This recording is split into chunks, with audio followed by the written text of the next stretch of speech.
Welcome back, Whistle Watchers. Hey, what a weekend of the Six Nations, eh? Italy's first win at home in the Six Nations for 11 years. 11 years! Beating Scotland with an exciting finish of that game. And what about England, eh? What a win against Ireland, the favourites in Twickenham, ending Ireland's hope of a back-to-back Grand Slam. And then Cardiff, well, France too strong for Wales in the end, but we won't mention that. Anyway, let's get into it. Last week we looked at safety as part of the 5 key refereeing priorities. This week we will look at values, rugby values. And rugby values obviously is an important part, an integral part of the ethos of the game, which is respect in the way that you conduct your behaviour on the field. So what we don't want to see is confrontational with the referee, complaining about decisions, cheering and clapping when opposition make a mistake, for example.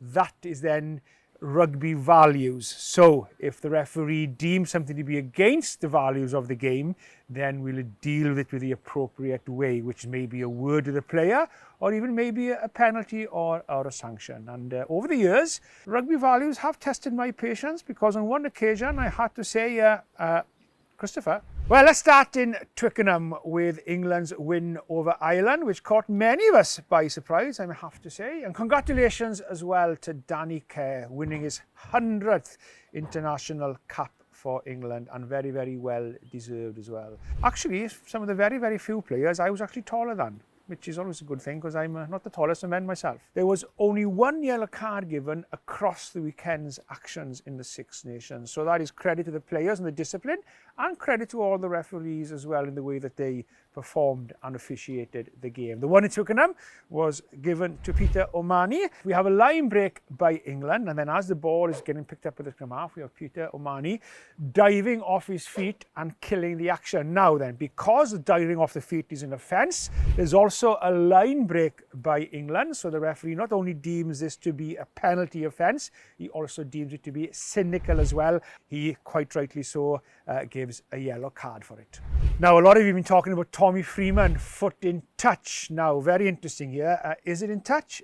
Yes, it is. The footage shows that it is, so we can't deny that. Look at the position of the touch judge here. There is no real other position that he can be in, so it's very, very difficult to see with bodies in front of you whether that foot in touch or not. So nothing really more than the officials can do here in actually being able to see that. We then have 3 phases before the try is scored.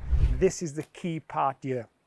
You can only go back to refer to the TMO if that foot in touch, if it was within 2 phases of a try being scored. So because it was within 3 phases, it's gone over the 2, it's now outside of protocol, which means the TMO cannot come in and input to the assistant referee and to the referee that the foot was in touch. Just remember, it's very, very difficult the position where the match officials were to see that.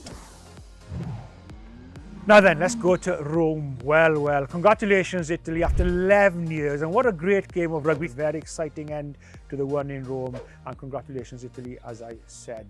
So let's have a look at the Pierre Schumann blocking the defender in order for George Horn to score the try. What happens here? You have dummy runners. The dummy runner is trying to bring the defence at the dummy runner to give some space then for the ball carrier to get through the gap, or actually to pass the ball out. So that's what the dummy runners are in, to try and break down the defence. Nothing illegal in the dummy run. The only issue is that if once you go in front of your teammate who has the ball, you are in an offside position, but you won't be penalised unless you do something to disadvantage the defence. In this instance here, we do have that contact, we do have a space opened up because of the blocking, because he's offside as well in front of the ball carrier, then we do have a penalty and the try is disallowed.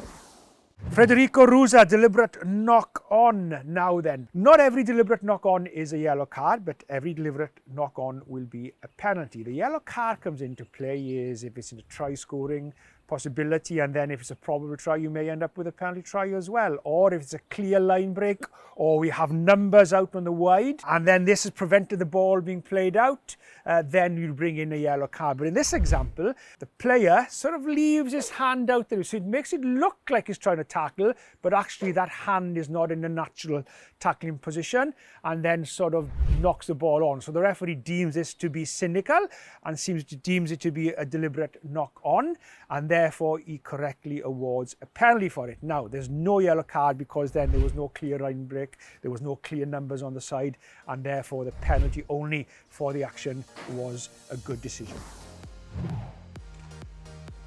And I suppose we better include the last game of the weekend in Cardiff. I was there, and somebody else who has been famously saying I was there is Max Boyce as well, with some very, very amusing verses of his famous song, Hymns and Arias.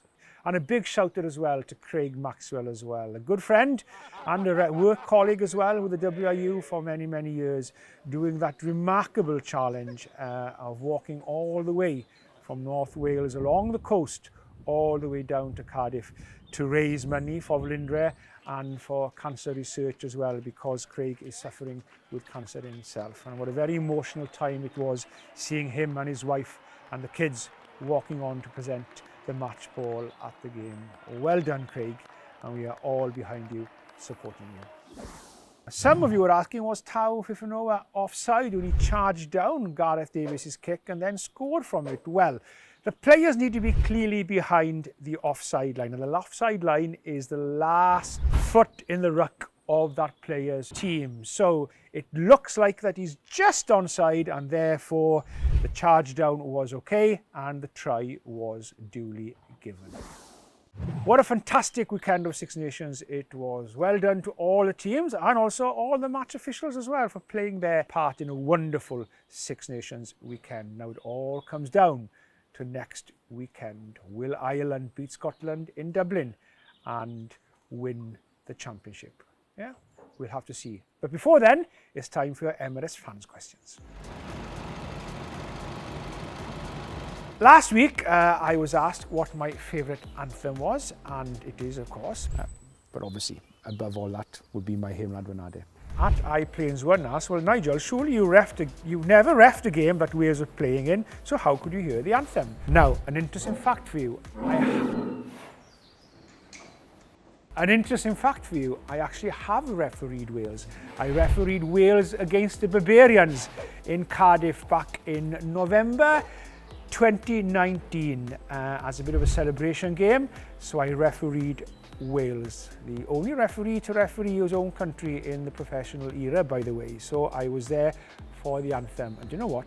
I sang it as well. At Lewis Bullock 5672 asks, imagine playing for your local club and Nigel is the ref. I've done that. I've refereed many community games here in Wales. I actually had to referee my own club here in Pontevedra. I went over to watch the game on a Saturday, and the referee who was due to referee the game was an undertaker, and he actually had a call out.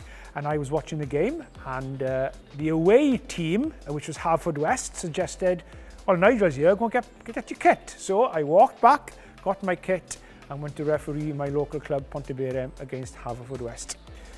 Pontevedra won. Genuinely so, may I add. At J Lam asks, my son asked, what happens if all 15 players on the team get the red yellow card? Yes, very good question. Firstly all, the referee's had a nightmare if he's had to send 15 off, I can tell you now. Actually, the game won't take place if there's less than 12 players on the team from one side. And that's it. A lot of questions this week, and thanks for them. And I'll be back next week for more Whistle Watch. See you then. Bye-bye.